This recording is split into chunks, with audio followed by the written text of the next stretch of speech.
الحمد لله والصلاة والسلام على سيدنا محمد وعلى آله وأصحابه أجمعين. الحمد لله والصلاة والسلام على سيدنا محمد وعلى آله وأصحابه أجمعين. أما بعد، فأعوذ بالله من الشيطان الرجيم. بسم الله الرحمن الرحيم. لقد كان لكم في رسول الله أسوة حسنة لمن كان يرجو الله واليوم الآخر وذكر الله كثيرا. صدق الله العظيم.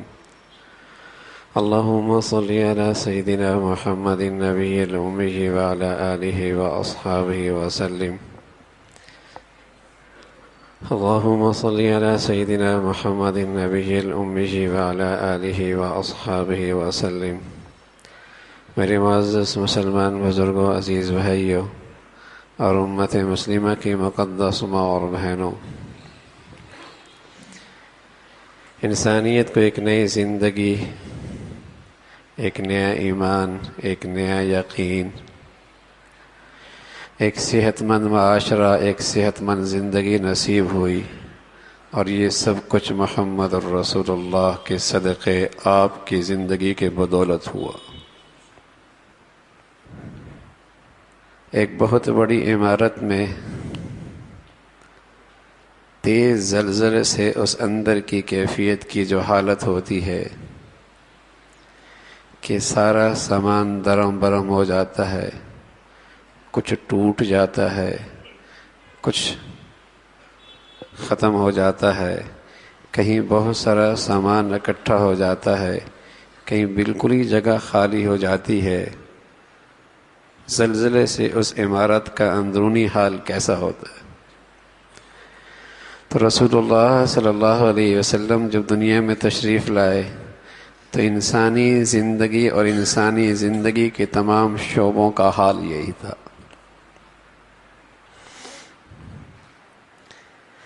ہر چیز اپنی جگہ سے ہٹی ہوئی تھی، ٹوٹ پھوٹ تھا، فساد اور انتشار تھا، کوئی جگہ کسی کی اپنی جگہ پر نہ تھی۔ اللہ کے حبیب صلی اللہ علیہ وسلم، جنہیں اللہ نے ظاہر کا بھی حسین بنایا تھا اور آپ کے جسم سے نکلنے والی زندگی بھی سب سے زیادہ حسین تھی۔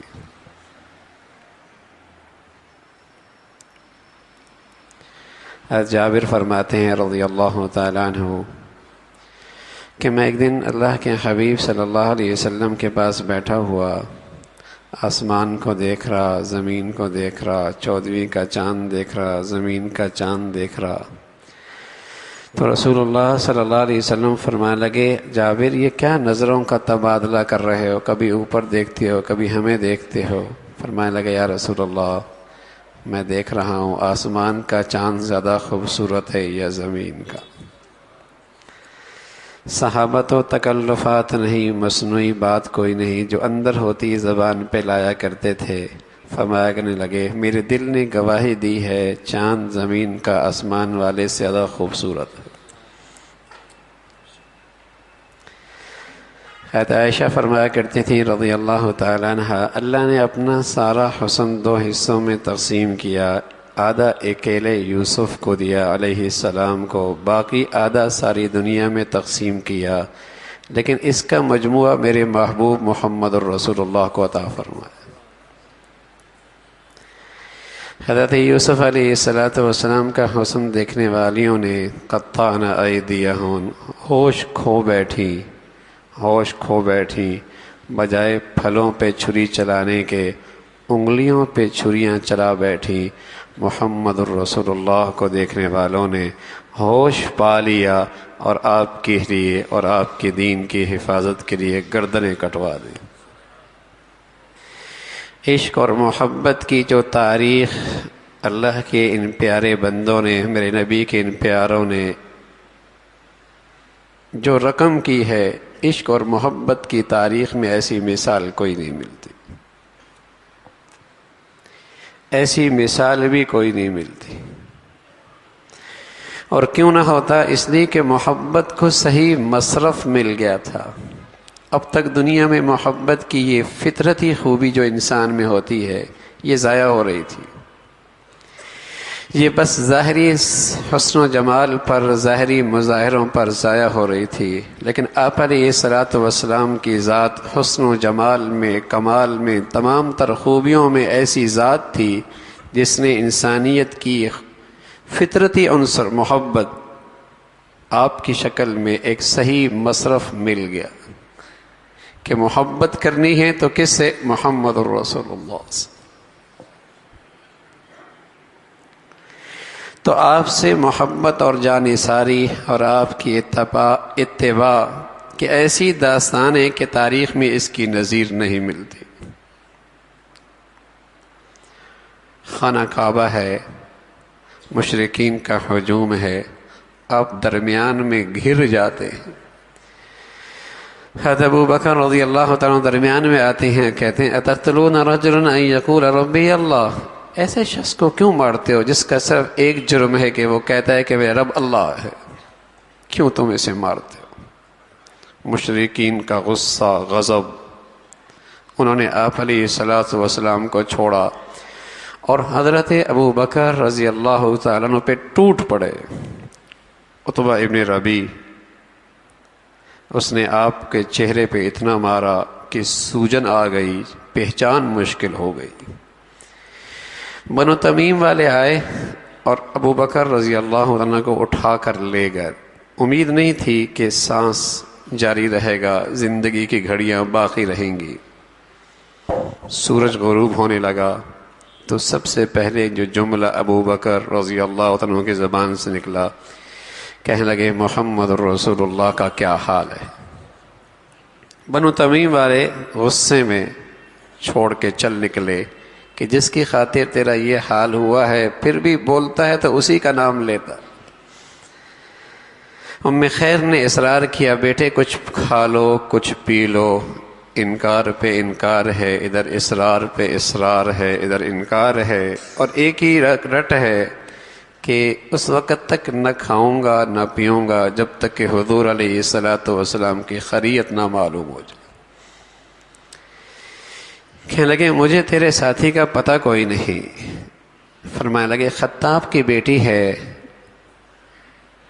خطاب کی بیٹی ام جمیل ہے، ان کے پاس چلی جاؤ، پتہ کرو حضور علیہ الصلاۃ والسلام کا کیا حال ہے۔ والدہ تھیں، بیٹے کا یہ حال دیکھا نہ جا رہا تھا۔ رات کے اندھیرے میں ام جمیل کے پاس گئیں کہ میرا بیٹا کہہ رہا ہے اللہ کے نبی محمد رسول اللہ کا کیا حال ہے۔ کہنے لگی نہ میں ابو بکر کو جانتی ہوں نہ محمد ابن عبداللہ کو جانتی ہوں، وہ بھی اپنا ایمان چھپا رہی تھی۔ ہاں اتنا ہے ایک تم کہتی ہے تو تمہارے بیٹے کے پاس حاضر ہو جاتی ہوں۔ کہا چلو۔ جب دیکھا تو یہ حالت دیکھی تو خاتون کہنے لگی بڑے ظالم فاسق کافر ہیں جنہوں نے آپ کے ساتھ یہ معاملہ کیا ہے، مجھے اللہ سے امید ہے اللہ تیرا انتقام ان سے ضرور لیں گے۔ حضرت ابو بکر رضی اللہ عنہ فرمانے لگے اللہ کے نبی صلی اللہ علیہ وسلم کا کیا حال ہے؟ تو کہنے لگے تیری اماں۔ کہا اس کی فکر نہ کر۔ تو حضور علیہ الصلاۃ والسلام کے بارے میں انہوں نے پتہ دیا، وہ دار ارقم میں خیریت سے عافیت سے ہے۔ آپ نے کہا مجھے لے چلو۔ اسی حال میں حضور علیہ الصلاۃ والسلام کے پاس لے جایا گیا۔ جب آپ کے چہرے انور پہ اور آپ کے ذات پہ نظر پڑی تو خوشی کا اظہار فرمایا اب کچھ کھاؤں گا اور پی لوں گا۔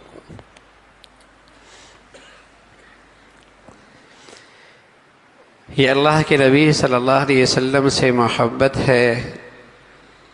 ابو دجانہ ہے، احد کا میدان ہے، احد کا میدان ہے، دشمن کے تیر ہیں اور آپ علیہ الصلاۃ والسلام کے لیے آپ سامنے سے ڈھال بنی ہوئی ہیں۔ اب ڈھال بھی اس انداز میں بنی کہ چہرہ حضور علیہ الصلاۃ والسلام کی طرف، کمر دشمنوں کی طرف، تاکہ میدان جنگ کے اندر بھی بے ادبی نہ ہو، کہیں پشت نہ ہو جائے۔ حضرت طلحہ ڈھال نیچے گر گئی. حضور علیہ الصلوۃ والسلام کے سامنے کھڑے ہیں، جھک نہیں رہے، ہاتھ آگے کر دیا، پورا ہاتھ تیروں سے شل ہو گیا.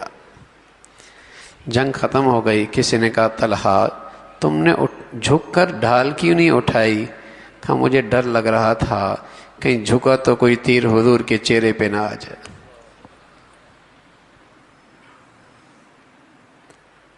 ایک خاتون حضور علیہ الصلوۃ والسلام کی خدمت میں آئی اپنا چھوٹا سا بیٹا لے کر. چھوٹا سا بیٹا دودھ پیتا. آپ جانتے ہیں ایک ماں کا اس بچے سے کیا لگاؤ ہوتا ہے. رات جاگتی ہے اسے سلاتی ہے، خود بھوکی رہتی ہے اسے کھلاتی ہے، خود تکلیف میں رہتی ہے اسے راحت پہنچاتی ہے، خود دکھ اٹھاتی ہے اسے آرام پہنچاتی ہے. وہ عورت کا کلیجہ ہوا کرتا ہے. حضور علیہ الصلوۃ والسلام کے پاس لے کے کہا یا رسول اللہ سب گھر کے مردوں کا حصہ آپ کے دین کی حفاظت میں ہے، میرے گھر میں تو کوئی مرد رہا ہی نہیں ہے، یہ بیٹا میرا لے لیجئے، جب دشمن کا کوئی تیر آئے تو اسے ڈھال بنا لیجئے. حضرت ام جمیل ہیں، سبحان اللہ، شوہر اللہ کے راستے میں قبول ہو گیا، بیٹا انس ابن مالک حضور علیہ الصلوۃ والسلام کی خدمت میں پیش کر دیا، اور خود پردے میں حضور علیہ الصلوۃ والسلام کی حفاظت میں لگی ہوئی.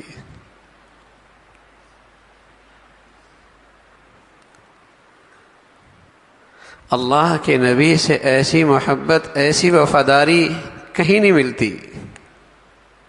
حضرت سعد ابن ربیع، زید ابن ثابت رضی اللہ تعالیٰ عنہ، حضور علیہ الصلوۃ والسلام نے فرمایا جاؤ سعد کو تلاش کرو کہاں ہیں. احد میں آپ نے شہداء پہ نظر ڈالی، کہیں آپ نظر نہ آئے. زخمیوں میں دیکھنے نکلے، دیکھتے چلے گئے، دیکھتے چلے گئے، ایک جگہ سعد پڑے ہیں. کیا دیکھتے ہیں؟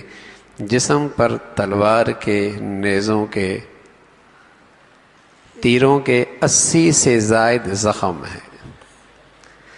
سعد دیکھتے کہنے لگے طلحہ زید اللہ کے رسول کا کیا حال ہے؟ کہا خیریت سے ہے.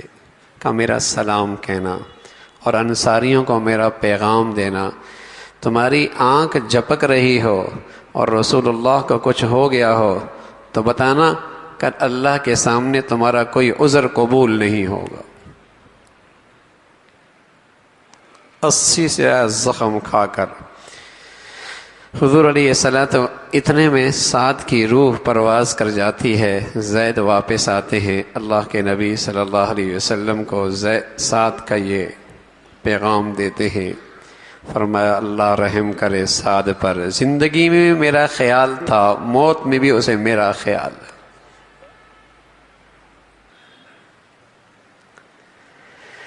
تو اللہ کے رسول صلی اللہ علیہ وسلم سے محبت، آپ کی عظمت، آپ کی اطاعت انسانیت کی زندگی ہے.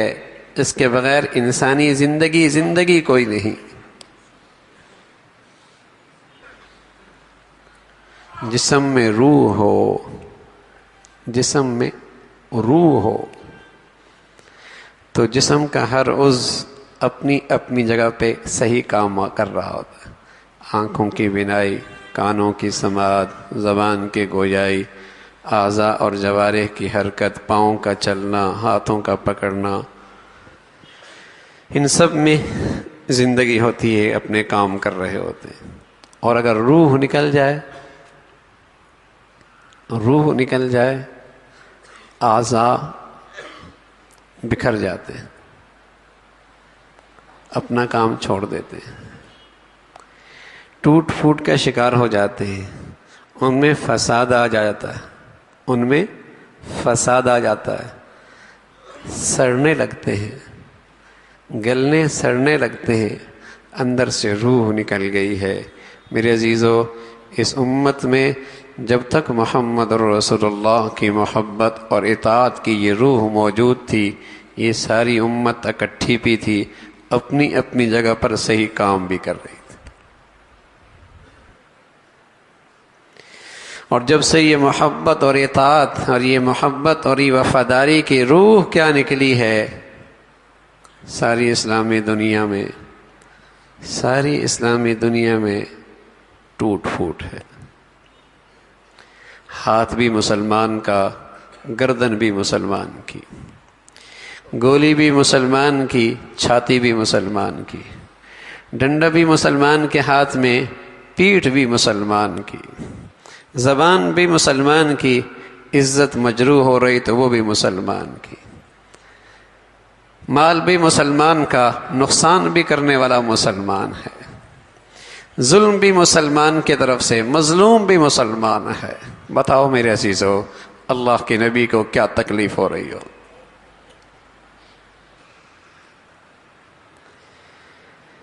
کہاں یہ محبت اور اطاعت تھی کہ سب بہم شیر و شکر تھے، ایک قوت، ایک طاقت، ایک اتفاق کا گلشن، ایک محبت کی فضا. کالا گورا، امیر غریب، مشرقی مغربی، شمال جنوب، اوپر والا نیچے والا، سب بہم شیر و شکر ہوا کرتے تھے.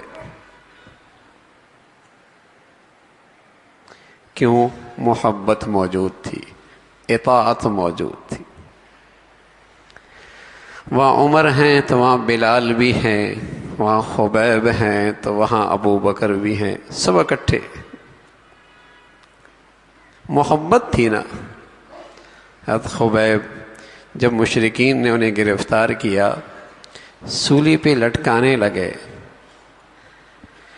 کسی نے خبیب سے کہا کیا خیال ہے تجھے آزاد کر دیا جائے اور تیری جگہ تیرے نبی کو محمد رسول اللہ کو یہ سزا دی جائے؟ تو خبیب تڑپ کر کہنے لگے ظالم، تو نے میری محبت اور جانثاری کی قیمت بہت تھوڑی لگائی ہے. اگر میرے نبی کو میرے بدلے میں کانٹا بھی چبھ جائے تو مجھے تو یہ بھی برداشت نہیں. مجھے رہائی مل جائے اور اس کے بدلے میں اللہ کے حبیب کو کانٹا بھی چبھ جائے، مجھے تو یہ بھی گوارا نہیں.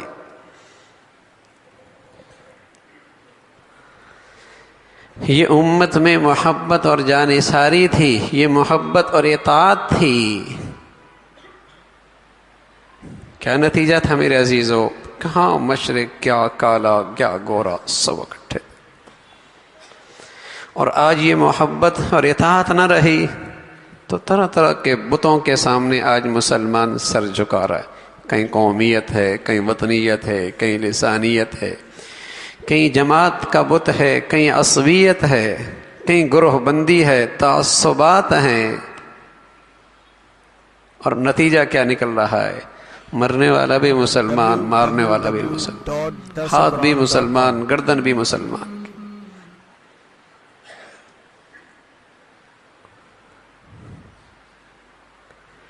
تو اس امت کی تازگی، اس امت کی زندگی، اس امت کی صحت محمد الرسول اللہ کی زندگی سے ہے. کسی گھر کے چھت تلے رہنے والوں میں اگر یہ دونوں چیزیں نکل جائیں، محبت و اطاعت نہ رہے، نہیں ملے گا کہ وہ گھر رہنے والے محبت سے رہ رہے ہوں. کسی بازار میں، کسی ایوان میں، کسی عدالت میں، کسی دفتر میں، زمین کے کسی خطے میں جہاں اللہ کے حبیب کی محبت اور اطاعت کوئی نہیں، وہاں کبھی معاشرہ اکٹھا نہیں رہ سکتا. وہاں تو باپ سے نفرت یوں جیسے باپ سے نفرت ہوتی ہے. وہاں اولاد بوجھ بن جایا کرتی ہے، وہاں بوڑھے ماں باپ مصیبت بن جایا کرتے ہیں، وہاں معذور ماں باپ خرچہ بن جایا کرتے ہیں، برداشت نہیں ہوتے، نہیں برداشت ہوتا. تو اس انسانی زندگی کی تمام تر حسن اور تازگی آپ سے سچی محبت، سچی وفاداری، سچی اطاعت سے. جہاں محبت ہے وہاں اطاعت بھی ہے. حضرت ابو بردہ رضی اللہ تعالیٰ عنہ فرمانے لگے میرے ابا نے مجھے بتایا کہ ہم بیٹھے تھے، شراب پی رہے تھے، اٹھا جاؤں حضور علیہ الصلوۃ والسلام کے پاس سلام کروں، دعا لوں۔ وہاں پہنچا تو قرآن کی یہ آیت اتر رہی تھی،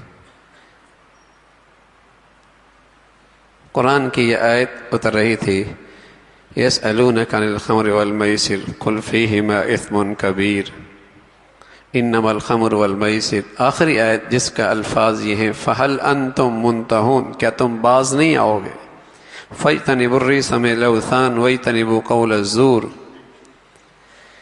تو یہ آخری آیت شراب کے متعلق جس کا مضمون تھا کیا اب بھی تم نہیں رکو گے، یہ آیت اتر رہی تھی۔ تو میں واپس آیا اور اپنے ساتھیوں کو یہ آیت سنائی اور میں نے پڑھا فہل انتم منتہون، کیا تم اب بھی نہیں رکو گے؟ تو کسی کے ہاتھ میں گلاس تھا، کسی کے لبوں پہ شراب تھی، وہ ساغر گرا دیا، وہ شراب تھوک دی، زندگی بھر کی وہ عادت جو ان کے گھٹی میں پڑی ہوئی تھی، جو ان کے گھٹی میں پڑی ہوئی تھی، لیکن جب اللہ اور اللہ کے رسول سے محبت کے آئی ہے، آپ پر سب کچھ قربان بھی کر دیا، سارے جذبے، سارے مفادات، ساری خواہشات، ساری چاہتیں آپ کی خاطر پھر قربان بھی ہو گئی۔ مجال ہے کہ ایک گھونٹ بھی اندر چلا جاتا۔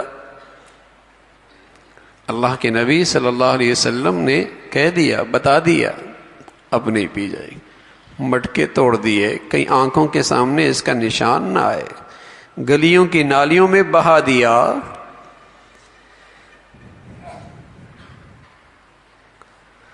اطاعت بھی ایسی ہے، محبت اطاعت ساتھ ساتھ چلتی ہے، جہاں محبت ہوتی ہے وہاں اطاعت بھی ہے، جہاں محبت ہے وہاں اطاعت بھی ہے۔ تو یہ اللہ کے نبی صلی اللہ علیہ وسلم کی مبارک زندگی انسانیت کو ہرا بھرا کر گئی، ساری انسانیت کو ہرا بھرا کر گئی۔ کہاں وہ لوگ جو اونٹ کے پانی پینے پہ لڑتے تو انسانوں کے لاشوں کے پشتے لگا دیا کرتے تھے، گھوڑے کے آگے پیچھے ہونے پہ جنگ چلتی، نسلوں میں جاری رہتی، بچیاں بوجھ سمجھے جاتی، زندہ درگور کی جاتی۔ اور کیا محمد رسول اللہ کی محبت اور اطاعت نے ساری زندگی کا ایسا نقشہ بدلا کہ جب حدیبیہ کے موقع پہ صلح ہوئی اور مسلمانوں کی تعداد 1400 تھی، طے ہوا کہ مکہ کا مشرک مدینہ منورہ بھی آ سکتا ہے، آنا جانا شروع ہوا۔ صرف 2 سال میں مسلمانوں کی تعداد 1400 سے بڑھ کر 10,000 تک ہو چکی۔ کیا دیکھا؟ ان کی وہ معاشرت دیکھی، ان کے وہ معاملات دیکھے جس میں میری نبی کی زندگی کی خوشبو موجود تھی، ان کے وہ معاشرت دیکھی، ان کے وہ اخلاق دیکھے، ان کے وہ معاملات دیکھے، ان کی امانت اور دیانت سچائی دیکھی، ان کا ایثار اور ہمدردی اور خیرخواہی دیکھی۔ وہ معاملات اور معاشرت کیا تھی جس میں میری نبی کی زندگی کی خوشبو موجود تھی۔ اور کیا ہوا؟ صرف 2 سالوں میں مسلمانوں کی تعداد 1400 سے بڑھ کر 10,000 تک ہو گئی۔ نہ زبان چلی، نہ تلوار چلی، ہاں کردار کی طاقت چلی، اخلاق کی طاقت چلی، سیرت کی روشنی چلی۔ اس نے دل کی دنیا پلٹ کے رکھ دی کہ یہ وہی لوگ ہیں جو ہمارے ساتھ اٹھتے بیٹھتے تھے، جن کی داستانیں تھیں، جن کے ہاں قتل و غارت کا ایک سلسلہ تھا، یہ وہی لوگ ہیں۔ ساری کایا ہی پلٹ گئی۔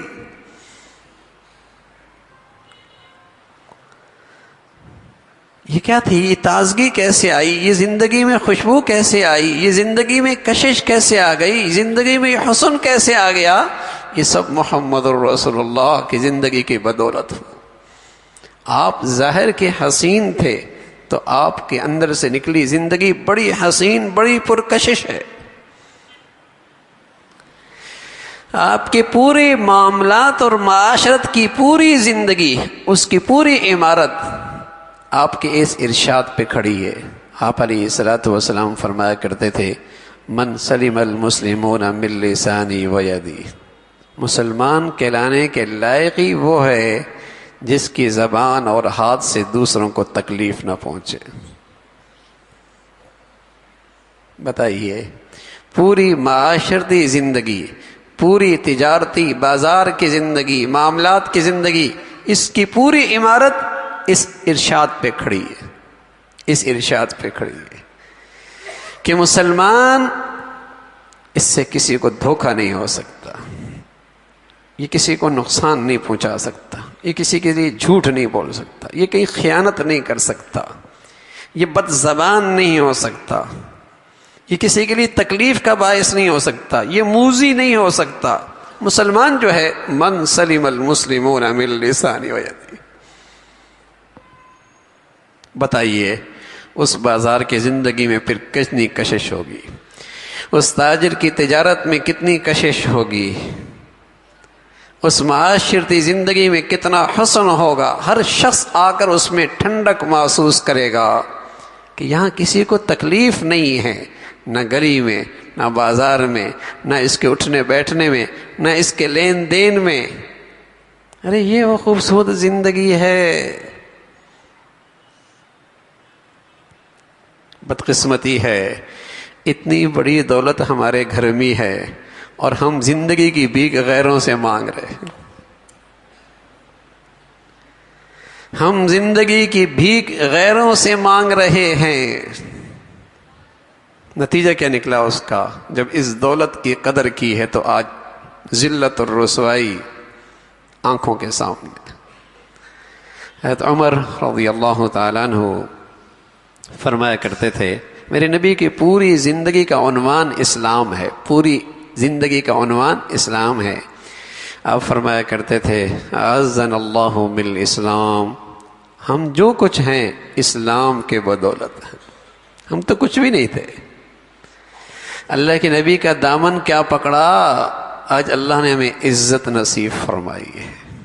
اور اگلا جملہ کہا وَمَن يَبْحَثْ دُونَهُ أَضَلَّهُ اللَّهُ، جو اس مبارک زندگی کو چھوڑ کر کہیں اور عزت تلاش کرے گا اللہ اسے ذلیل اور رسوا کر دے گا، اللہ اسے ذلیل اور رسوا کر دے گا.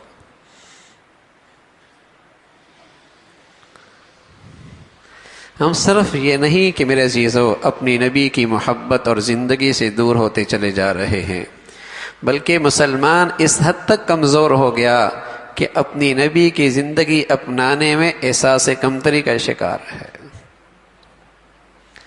بلکہ اسے اپنی نبی کی زندگی پر اعتماد ہی نہ رہا کہ یہ آج کے دور میں بھی مجھے کامیابی دلا سکتی ہے، آج بھی میں اس پہ چل کے فلاح پا سکتا ہوں، آج بھی میں اس پہ چل کے ترقی کر سکتا ہوں، آج بھی میں اس پہ چل کے نجات پا سکتا ہوں. یہ ایمان ہی ختم ہو گیا.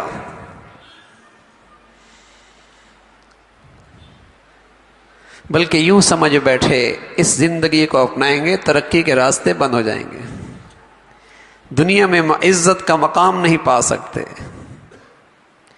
دنیا کے قوموں کے مقابلے میں کھڑے نہیں ہو سکتے. ایسا غلامیت کا ذہن ہے، ایسا ذہنی غلامی میں مبتلا ہو چلے. اور اگر غلامی کا طوق محمد رسول اللہ کا گلے میں پہنا ہوتا پھر کیا ہوتا؟ حضرت عامر ابن ربیع رضی اللہ تعالیٰ عنہ، حضور علیہ الصلوۃ والسلام کے پیارے صحابی سعد نے انہیں بھیجا رستم کے دربار میں. اس وقت کی سپر طاقت کے سب سے بڑا جرنیل تھا یہ رستم. اس کے دربار میں گئے، اس نے کچھ کھانے کے لیے پیش کیا، کچھ نیچے گر گیا. اللہ کے حبیب صلی اللہ علیہ وسلم کی پیاری سنت ہے، نیچے گرا ہوا دیکھ لو، صاف ہے تو استعمال کر لو، ہو سکتا ہے سارے کھانے کی برکت اسی میں ہو. اب جیسے ہی وہ اٹھانے لگے ایک نے کونی ماری، کیا کر رہے ہو، نیچے گرا ہے کھا رہے ہو، لوگ کیا کہیں گے، زمانہ کیا کہے گا، دنیا کیا کہے گی، لوگ تمہارے بارے میں کیا تاثر، کیا رائے رکھیں گے کہ ایسے گرے پڑے لوگ ہیں، بھوکے لوگ ہیں، نیچے سے اٹھا کے کھا رہے، کونی ماری. لیکن سبحان اللہ، جب اپنی نبی کی عظمت محبت دل میں ہے تو پھر نبی کے طور طریقوں کی عظمت اور محبت بھی دل میں ہوتی ہے نا. کہنے لگے اترک سنت حبیبی لہؤلاء الحمقاء، کیا میں ان احمقوں کی وجہ سے اپنے محبوب کا طریقہ چھوڑ دوں؟ ایسا نہیں ہو سکتا۔ انہیں کیا پتا میرے نبی کے طور طریقوں میں کیا عظمت، کیا محبت، کیا خوبی، کیا فائدہ، کیا نفع، کیا کامیابی، کیا فلاح، کیا کچھ چھپا ہوا ہے، انہیں کیا پتا ہے۔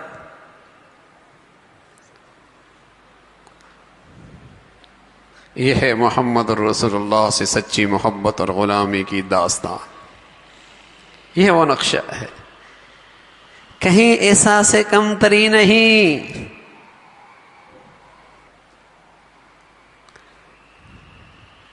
عبداللہ ابن عباس رضی اللہ تعالیٰ عنہ فرمایا کرتے تھے کہ اللہ کے نبی صلی اللہ علیہ وسلم کی ولادت، حدیث میں آتا ہے ولادت پیر کے دن ہوئی، ربیع الاول میں ہوئی، پیر کے دن ہوئی ولادت، پیر کے دن ہوئی، صبح صادق کی گھڑی ہوئی، ربیع الاول میں ہوئی۔ تاریخ کون سی ہے کسی کے رائے ایک طرف نہیں ہے۔ عبداللہ ابن عباس رضی اللہ عنہ جو آپ کے چچا زاد بھائی بھی ہیں، بھتیجے ہیں، وہ فرماتے ہیں 8 تاریخ کو ہوئی۔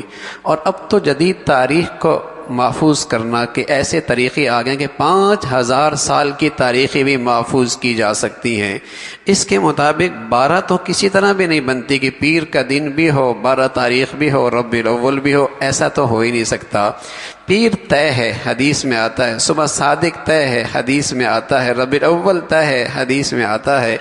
تاریخ کون سی ہے؟ میں نے عرض کیا جبیر ابن مطعم، عبداللہ ابن عباس رضی اللہ تعالیٰ عنہ، ان حضرات کی رائے ہے 8 تاریخ ہے، مشہور 12 ہے، محققین کی رائے ہے وہ 8 تاریخ ہے۔ لیکن چونکہ اسلام میں سالگرہ، یوم ولادت یا یوم برسی، یوم وفات منانے کا رواج نہ ابو بکر کے زمانے میں رہا، نہ عثمان کے زمانے میں رہا، نہ عمر کے زمانے میں رہا، نہ علی کے زمانے میں رہا، نہ حسن کے زمانے میں رہا، نہ حضرت معاویہ کے زمانے میں رہا رضوان اللہ علیہ اجمعین۔ پھر تابعین کا دور آیا، پھر صحابہ 1 صدی تک دنیا میں زندہ رہے، پھر تابعین کا دور، پھر تبع تابعین کا دور، کہیں نہیں ملا۔ تو اس کا تو اہتمام کہیں نہیں نظر آتا۔ لیکن ہاں، اللہ کے نبی کی زندگی کی ایک ایک ادا کا اہتمام ان حضرات کی زندگیوں میں نظر آتا، ایک ایک ادا کا اہتمام ان حضرات کی زندگیوں میں نظر آتا۔ نہ صرف اہتمام ہے، بلکہ آج امت کے پاس نبوت کے بعد 40 سال کے بعد جو نبوت ملی، اس کے بعد کا ہر عمل 24 گھنٹے کی زندگی اپنے نبی کی الحمدللہ آج محفوظ، حتیٰ کہ یہ بھی پتہ ہے بال کیسے کاٹے، یہ بھی پتہ ہے کنگھی کیسی کی، یہ بھی پتہ ہے دانت کیسے صاف کی، یہ بھی پتہ ہے ناخون کیسے کاٹے، یہ بھی پتہ ہے گھر کی اندر کی زندگی کیسی تھی، ایک ایک ادا۔ اس لیے کہ نبی کی 40 سال کے بعد کی جو زندگی ہے نبوت کی، وہ دین ہے، وہ عمل ہے، وہ اللہ کا حکم ہے، وہ نجات کا ذریعہ ہے، وہ فلاح کا ذریعہ ہے، اس میں جنت ہے، اس میں کامیابی ہے۔ نبی کی وہ پوری زندگی امت کے پاس محفوظ ہے۔ اس کا اہتمام صحابہ میں بہت تھا، ایک ایک سنت کو سنبھالا اور اپنی زندگی میں سجایا۔ تو محبت، اطاعت، یہ اس امت کی تازگی رہی ہے ہمیشہ۔ جہاں اس میں کمی آئی، یہ امت اپنی جگہ سے ہٹ جائے گی، یہ امت اپنے خیر کے راہ سے ہٹ جائے گی، یہ اپنی فلاح اور نجات کا راستہ چھوڑ بیٹھے گی۔ حضرات صحابہ رضوان اللہ اجمعین کے زمانے میں ایک طرف قیصر تھا، کسر و قیصر روم، کسرا ایران، 2 اس وقت کی سپر طاقتیں تھیں۔ لیکن دنیا نے دیکھا مسلمانوں کی یہ تھوڑی سی طاقت جدھر نکلتی ہے عزت اور سعادت کے جھنڈے لہرا دیتی ہے، کامیابی فتح ان کے قدم چومتی ہے، امن اور سلامتی کے جھنڈے لہرانے لگتے ہیں۔ کیا چیز تھی؟ ان کی سب سے بڑی خوبی تھی کہ یہ اپنی نبی کی زندگی سے 1 انچ بھی دستبردار ہونے کے لیے تیار نہ تھا۔ ان کے پاس سب سے بڑا ہتھیار جو تھا جس پر اللہ کی مدد اور نصرت تھی، جس سے یہ آپس میں باہم شیر و شکر تھے، جس سے ان کی ساری توانائیاں جمع تھیں، جس کی وجہ سے ان میں آپس میں اتفاق و اتحاد تھا، وہ کیا تھا؟ یہ اپنی نبی کی زندگی سے 1 انچ بھی دستبردار ہونے کے لیے تیار نہیں تھے۔ اور آج دنیا میں 57 سے زیادہ اسلامی ممالک پہ مسلمانوں کا جھنڈا لہرا رہا ہے۔ دولت دیکھیے تو کچھ نہ پوچھیے، تعداد دیکھیے تو دنیا میں دوسری سب سے بڑی تعداد ان کی ہے۔ دولت ان کی زمین کے اندر ان کے پاس سمندر، دریا، پہاڑ سونے چاندی زیورات سے بھرے پڑے، اندر خزانے بہہ رہے ہیں۔ اللہ نے انہیں خطے اور زمینوں کے ایسے حصے عطا فرمائے ہیں، لیکن کیا ہے؟ آج نبی کی زندگی نہیں ہے، سب افتراق کے شرکار ہیں، سب بہم دست و گریبان ہیں، سب بہم دست و گریبان ہیں۔ کون سی چیز انہیں اکٹھا کر سکتی ہے؟ ایک، محمد رسول اللہ سے سچی محبت اور آپ کی اطاعت، آپ کی اطاعت۔ میرے عزیزو، اگر یہ دونوں چیزیں کسی گھر میں بھی آ جائیں تو آپ دیکھیں گے وہاں دل جڑ جائیں گے، اور یہ 2 چیزیں کسی گھر سے نکلیں یا کسی قوم سے نکلیں یا کسی خطے سے نکلیں، وہ ہم آپ کو دستے گریبان نظر آئے۔ اس لیے کہ میرے نبی کی زندگی کی تعلیمات کیا ہیں؟ المسلم من سلم المسلمون من لسانہ، مسلمان ہے کون؟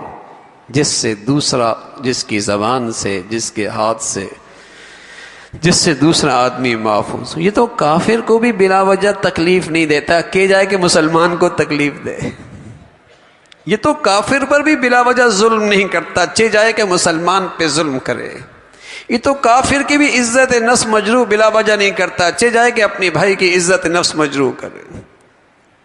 مسلمان جو ہے، اس کے نبی کی تعلیمات یہ ہیں۔ www.darsequran.com۔ حضرت علی حجویری رحمۃ اللہ علیہ کی خدمت میں ایک شخص آیا، اپنی دیہات کی کینچی لے کر آیا، کہا حضرت یہ میرا بھائی، یہ میری دیہات، میری گاؤں کی یہ ایک تحفہ ہے ہمارے علاقے کا، آپ اسے قبول فرما رہے ہیں۔ حضرت نے قبول تو فرما لیا، پھر فرمانے لگے بیٹے تم کینچی لے کے آئے ہو، سوئی کیوں نہیں لے کے آئے؟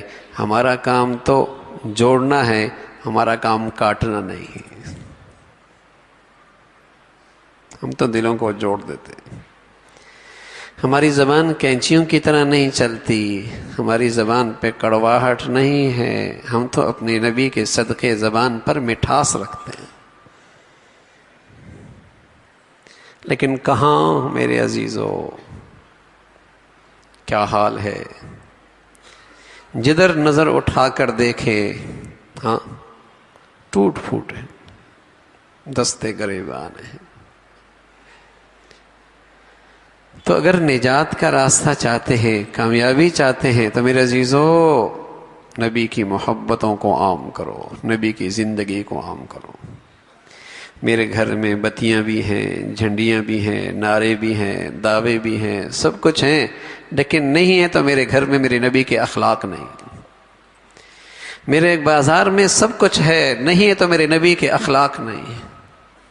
میری عمارتوں میں سب کچھ ہے، نہیں ہے تو میرے نبی کی زندگی نہیں ہے، تبھی تو ٹوٹ پھوٹ ہے۔ ورنہ نبی کی زندگی اور محبت سے بھی مسلمان کبھی تقسیم ہوتا ہے، کبھی فرقوں میں تقسیم ہوتا ہے، کبھی گروہ بندیوں میں تقسیم ہوتا ہے، کبھی نفرتوں کا شکار ہوتا ہے۔ یہ نفرتیں تو فرقے بنتی تب ہیں جب میرے نبی کی زندگی ہاتھ سے چھوٹتی ہے، یہ نفرتیں اور فرقے بنتی تب ہیں جب نبی کی اس محبت اور آپ کی زندگی ہاتھ سے چھوٹتی ہے، یہ گروہ بندیاں ہوتی تب ہیں۔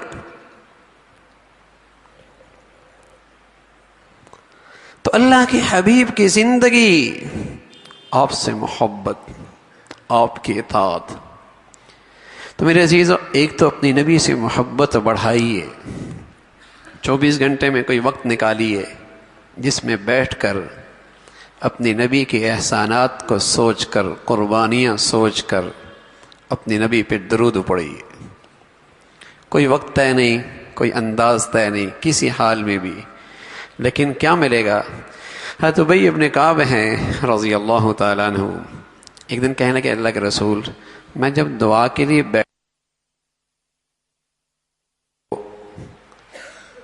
ایک تہائی دعا میں آپ پہ درود پڑھتا ہوں، ایک تہائی۔ آپ علیہ الصلوۃ والسلام نے فرمایا بہت اچھا، لیکن اس سے زیادہ ہو تو تمہارے لیے بہت بہتر ہے۔ پھر کہنے لگے یا رسول اللہ، آدھی دعا آدھی آپ پہ درود۔ فرمایا بہت اچھا، اگر اس سے زیادہ ہو تمہارے لیے اور بہتر ہو جائے گا۔ کہنے لگے یا رسول اللہ، 3/3 آپ کے لیے دعا درود، 1/3 اپنی دعا۔ فرمایا بہت اچھا، اگر اس سے بھی زیادہ ہو تو بہت اچھا ہوگا تمہارے لیے۔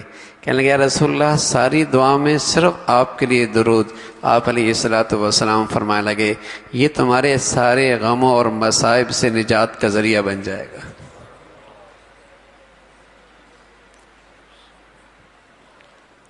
صلی اللہ علیہ وسلم، ہاں صلی اللہ علیہ وسلم۔ میرے عزیزوں، میری دعا تو کتنی قبول ہوتی ہیں میں اور آپ خوب جانتے ہیں، لیکن جو درود اللہ کے نبی کے حق میں ہم نے پڑھا، اللہ نے تو وہ قبول کرنا ہی کرنا ہے۔ ہمیں کیا ملے گا؟ 10 رحمتیں یقینی مل جائیں گی۔ وہ تو اللہ نے اپنے حبیب کو دینا ہی دینا ہے، لیکن بھلا ہمارا ہو جائے گا، کام ہمارا اچھا ہو جائے گا۔ صبح شام میں کچھ وقت نکال کر عظمت کے ساتھ آپ کی احسانات کا استحضار اور دھیان کر کے درود شریف پڑھیے۔ زیادہ لمبا نہ پڑھ سکیں، اتنا بھی پڑھ لیں صلی اللہ علیہ وسلم۔ اس میں درود بھی ہے، سلام بھی ہے، صلی اللہ علیہ وسلم۔ اس میں درود بھی ہے، سلام بھی ہے، محبت کے ساتھ، عظمت کے ساتھ۔ محبت بڑھے گی، محبت بڑھے گی۔ ایک چھوٹی سی کتاب ہے جس میں آپ کی پوری زندگی کے عملی پہلوؤں کو اجاگر کیا گیا ہے، ڈاکٹر عبدالحی عارفی رحمۃ اللہ علیہ کی اسوہ رسول۔ اسوہ رسول انگریزی کے اندر بھی ہے، اردو کے اندر بھی ہے، مختلف زبانوں میں ہے اسوہ رسول، جس میں حضور علیہ الصلوۃ والسلام کی عملی زندگی کو سامنے رکھا گیا ہے۔ اسوہ رسول، اسے لے لیجئے، اسے اپنے سرانے میں رکھیں۔ حضور علیہ الصلوۃ والسلام کی صبح سے لے کر شام تک، شام سے لے کر صبح تک جو زندگی ہے، اس میں بہت اچھے اور آسان لفظوں میں رہنمائی کی گئی۔ اس کو دیکھتے چلے جائیں اور عمل کرتے چلے جائیں۔ حسین اس لیے کہ اللہ کے حبیب کی زندگی حسین، اور جس میں وہ زندگی آتی چلی گئی، اللہ کا وعدہ ہے جیسے مجھے اپنا محبوب پسند ہے، جس کی زندگی میں میرے محبوب کی زندگی ہوگی وہ بھی میرا محبوب بن جائے گا۔ اللہ کو اپنا محبوب بہت پسند ہے، اور اپنے محبوب کی ہر ایک ایک ادا بہت پسند ہے۔ جس میں وہ ادا آتی چلی جائے گی وہ اللہ کا محبوب بنتا چلا جائے گا۔ تو وہ کتاب لیجئے اور اس میں حضور علیہ الصلوۃ والسلام کی جو سنتیں ہیں، اعمال ہیں، صبح شام کی زندگی ہے، اس کو دیکھتے چلے جائیں اور اپنائیں۔ محبت اور اطاعت یہ ہماری زندگی کی تازگی ہے، یہ ہماری زندگی کی روح ہے، ہمارے گھر کی، ہمارے معاشرے کی، ہماری سوسائٹی کی۔ ایک باپ کی زندگی کے لیے بحیثیت باپ کے، ایک بیٹے کی زندگی کے لیے بحیثیت اولاد کے، ایک شوہر کی زندگی کے لیے بحیثیت شوہر کے، ایک بیوی کی زندگی کی بحیثیت بیوی کے، اگر اس میں تازگی اور خوشبو آ سکتی ہے تو وہ محمد رسول اللہ کی زندگی کی بدولت آ سکتی، ورنہ اور کوئی چیز نہیں۔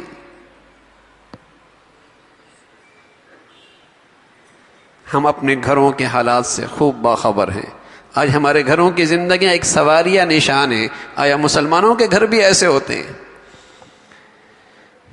کیا ہے؟ وہ زندگی سے خالی ہو گئے۔ باپ کے سامنے میرے نبی کی زندگی نہیں کہ باپ کی زندگی کے بارے میں آپ نے کیا فرمایا، بیوی کو اندازہ نہیں کہ حضور نے بیوی کے متعلق کیا فرمایا، ماں کو پتہ کوئی نہیں حضور علیہ الصلوۃ والسلام نے ایک ماں کو کیا سبق دیا ہے، وہ زندگی سامنے نہیں ہے. تو ظاہر ہے جب وہ زندگی سامنے سے میرے عزیزو، پھر کانٹے چبھتے ہیں نا، پھر خوشبو تھوڑی آتی ہے، پھر پھول تھوڑی کھلا کرتے ہیں، پھر کانٹے چبھتے ہیں. پھر بلا وجہ ایک انسان دوسرے انسان کے لیے ایذا اور تکلیف کا باعث بنا ہوا ہے. جیسے بچھو ہوتا ہے نا، بچھو بس اوقات وہ ڈنگ مارتا ہے تو اسے خود کوئی نفع نہیں ہوتا کہ اس کی صحت اچھی ہو جائے، وہ توانا ہو جائے، اس کو غذا مل جائے نا. ڈنگ مارنا اس کی عادت ہے، ڈنگ مارنا اس کی عادت ہے. بس اوقات طبیعتیں ایسی بن جاتی ہیں کہ نفع کوئی نہیں لیکن ڈنگ مارنا عادت ہے. جملہ کس دیا، طنز کر دی، زبان کی تیزی دکھا دی، مزاج بن گیا. جب تک جملہ نہ کسیں چین نہیں ہوتا، جس کے دل نہ دکھائیں دن نہیں گزرتا. کسی پر چبھتا ہوا جملہ نہ بولیں مزہ نہیں آتا. تو ڈنگو مارنا مزاج بن جاتا ہے. اگر اللہ کے حبیب صلی اللہ علیہ وسلم کی زندگی سامنے ہو، سبحان اللہ، المسلم من سلم المسلمون من لسانه ویده، تو معاشرت اور معاملات کیسے قابل رشک ہو جائیں، کیسے قابل رشک ہو جائیں. روم سے حضرت عمر کے زمانے میں رضی اللہ تعالی عنہ، اس نے ایک شخص کو بھیجا، جاؤ مسلمان معاشرے کا جائزہ لو، کیسا ہے ان کا رہن سہن. اللہ کی شان، وہ مسجد میں نہیں آیا، کسی خانقاہ میں نہیں گیا، وہ سیدھا بازار میں آیا. اور بازار میں جب اس نے زندگی دیکھی تو واپس جا کر اس نے 2 لفظوں میں مسلمان سوسائٹی کا نقشہ کھینچا. کہنے لگے لا یغلو ولا یغلا، لا یغلو ولا یغلا. کیا مطلب؟ ان میں دیانت بھی ہے، ان میں سیاست بھی ہے. دیانت کا مطلب دھوکہ دیتے نہیں، اور سیاست کا مطلب عقل مند لوگ ہیں، سمجھدار لوگ ہیں، حکمت والے ہیں، کسی سے دھوکہ کھاتے بھی نہیں، دھوکہ کھاتے بھی نہیں، دھوکہ دیتے بھی نہیں. یہ ہے مسلمانوں کی زندگی.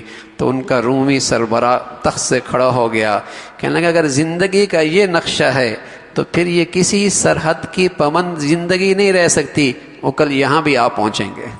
اس لیے کہ اس میں کشش اتنی ہے، اس میں کشش اتنی ہے، پھر یہاں بھی آپ پہنچیں گے. یہ پھیلتی چلی جائے گی. تو میرے عزیزوں، ہم کچھ نہیں تھے، نبی کی محبت و پیار کی برکت سے یہ امت بہت کچھ ہو گئی. اور جب بہت کچھ ہمارے پاس تھا لیکن نبی کی زندگی چھوڑی، آج کچھ نہ رہے، آج کچھ نہ رہے. کچھ نہیں تھے، سب کچھ ہو گئے تھے نبی کی زندگی کی بدولت. سب کچھ ہے، نبی کی زندگی نہیں. آج کسی کے گرد کوئی حیثیت نہ رہی، دنیا میں کوئی وزن ہی نہ رہا. تو اللہ کرے ہمارا اس پر تو ایمان ہو جائے کہ نجات دہندہ اکیلی محمد رسول اللہ کی زندگی ہے.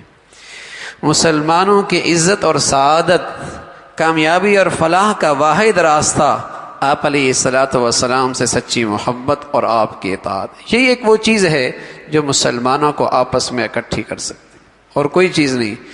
باقی جتنی شکلیں ہیں وحدت کی، باقی جتنی شکلیں ہیں وحدت کی، چاہے وہ وحدت زبان کے نام پر ہو، برادری کے نام پہ ہو، قوم کے نام پہ ہو، صوبے کے نام پہ ہو، وطن کے نام پہ ہو، فرقے کے نام پہ ہو، جماعت بندی کے جماعتی تعصب کی بنیاد پر، جتنی وحدت کی جتنی شکلیں ہیں، وہ وحدت اس وقت تک وحدت بن نہیں سکتی جب تک کہ دوسروں کی نفرت نہ ہو. جب تک کہ دوسروں کی نفرت نہ ہو.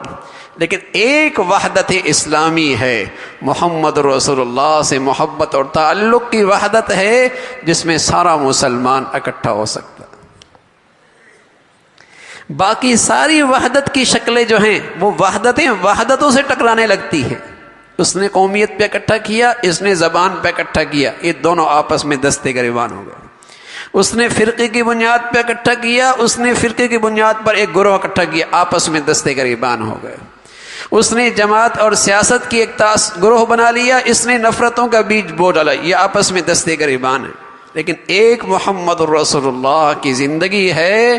اس محبت اور اطاعت پر جب مسلمان اکٹھا ہوتا ہے پھر مشرق مغرب شمال جنوب سب ایک محبت کی لڑی میں پروئے جاتے ہیں. ایک صورت ہے. تو میرے عزیزو، اللہ کے نبی صلی اللہ علیہ وسلم سے ہماری محبت بھی بڑھتی چلی جائے اور ہم اپنی زندگی کا جائزہ لیں. کچھ طریقے آپ علیہ الصلوۃ والسلام کے ایسے ہیں جنہیں ہم فوراً اختیار کر سکتے ہیں. صرف توجہ کی ضرورت ہوتی ہے، صرف توجہ کی ضرورت ہوتی ہے. بہت آسانی سے وہ چیزیں ہماری زندگیوں میں آ سکتی ہیں. اور کچھ چیزیں ایسی ہیں جس کے لیے ہمیں کچھ قربانی، کچھ مفاد قربان کرنا پڑتے ہیں. تو اس میں اپنے اللہ سے مانگتے رہیں، اے اللہ زندگی کا وہ نقشہ بھی مجھے عطا فرما اور اپنی نبی کی کامل اتباع نصیب فرما. اس میں اللہ سے مدد مانگیں. لیکن کچھ چیزیں ایسی ہیں جنہیں فوراً اپنی زندگی میں لایا جا سکتا ہے. اللہ ہمیں اپنی نبی کی عظمت نصیب فرما دے، محبت نصیب فرما دے. تو میرے عزیزو، پھر اطاعت آسان ہو جاتی، پھر اطاعت آسان ہو جاتی ہے. محبت کمزور ہو جائے، تعلق کمزور ہو جائے، پھر اطاعت مشکل. کوئی کہے مجھے ابا سے بڑی محبت ہے، لیکن کہے بیٹے پانی لاؤ، کہا ابا یہ تو نہیں کر سکتا، تو جھوٹ بول رہا ہے نا. نبی سے کوئی سچی محبت کرے اور پھر اس کی اطاعت نہ ہو تو محبت میں جھوٹا ہے نا، محبت میں جھوٹا ہے.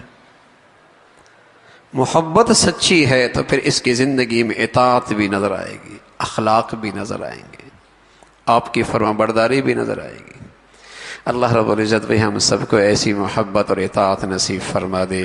وآخر دعوانا ان الحمد للہ رب العالمین. اللہم لک الحمد کلو ولک الشکر کلو، اللہم لک الحمد کلو ولک الشکر کلو. اللہم اعنا علی ذکرک و شکرک و حسن عبادتک. اللہم اعنا علی ذکرک و شکرک و حسن عبادتک. اے اللہ، جو کچھ کہا سنا عمل کی توفیق نصیب فرما. ایمان والی، سکون والی، چین والی، راحت بھری زندگی نصیب فرما. اے اللہ، پیارے حبیب صلی اللہ علیہ وسلم کی عظمت، محبت، اطاعت نصیب فرما. امت مسلمہ کو ٹوٹ پھوٹ سے، انتشار سے محفوظ فرما. اے اللہ، جتنی نفرتوں کی شکلیں ہیں مسلمانوں کو ان سے محفوظ فرما. اے اللہ، اہل اسلام کو باہمی اتفاق و اتحاد نصیب فرما. اے اللہ، اہل اسلام کو نیک صالح قیادت نصیب فرما. مسلمانوں کو دین دشمنوں سے، ظالموں سے حفاظت فرما. اے اللہ، جو مسلمانوں میں نفرتوں کو بیج بول رہے ان کے فتنوں سے مسلمانوں کو محفوظ فرما. مولا کریم اپنے فضل سے دنیا بھر کے مظلوم مسلمانوں کی مدد اور نصرت فرما. جو بھی جہاں کہیں بھی تیرا دین کا کام اخلاص سے کر رہے، جو تیرے ہاں مقبول ہیں، اے اللہ تو ان کی مدد اور نصرت فرما. مساجد کی، مدارس کی، مکاتب کی، علماء کی حفاظت فرما. اے اللہ، دین ایمان کی ہواؤں کو عام فرما. ہماری زندگیاں، صلاحیتیں، وسائل اس کے لیے قبول فرما. اے اللہ، ہمارے وطن عزیز کو امن اور سلامتی کا گہوارہ بنا، اسے استحکام نصیب فرما. اے اللہ، اسے ہر قسم کے انتشار سے محفوظ فرما. یہاں رہنے والوں میں اے اللہ اپنے نبی سے سچی محبت، اطاعت کی دولت عطا فرما. ہمارے ملک پہ رحم فرما، ہمارے شہر پہ رحم فرما، ہم سب کے حال پہ رحم فرما. اے اللہ، ہم سب کے حال پہ رحم فرما. مولا، اپنے فضل سے تمام حاضرین حاضرات کی تمام جائز حاجات کو پورا فرما. مشکلات کو آسان فرما، اپنے بچے بچیوں کے متعلق صحیح فیصلے کرنے کی توفیق نصیب فرما۔ اے اللہ جو ان کے حقوق ہمارے ذمے ہیں اس کی ادائیگی کی صحیح توفیق نصیب فرما۔ اے اللہ جن کی بچیاں گھروں میں ہیں ان کے لیے نیک صالح رشتوں کا انتظام فرما، جن کی بچیاں گھروں میں جا چکی ہیں ان کے گھروں کو محبت اور تقوی سے آباد فرما۔ اے اللہ ہر قسم کے ٹوٹ پھوٹ سے انتشار سے محفوظ فرما۔ مولا کریم اپنے فضل سے حادثات سانحات ہسپتالوں کی زندگی سے حفاظت فرما، ایمان والی عافیت والی صحت والی زندگی عطا فرما، لقمہ حرام سے محفوظ فرما، برکت والی زندگی برکت والی روزی نصیب فرما۔ اے اللہ کرم فرما، فضل فرما، ہم سب پہ رحم فرما۔ ربنا تقبل منا انك انت السميع العليم وتب علينا انك انت التواب الرحيم، وصلى الله على سيدنا محمد وعلى آله وأصحابه أجمعين برحمتك يا رب۔ www.dasquran.com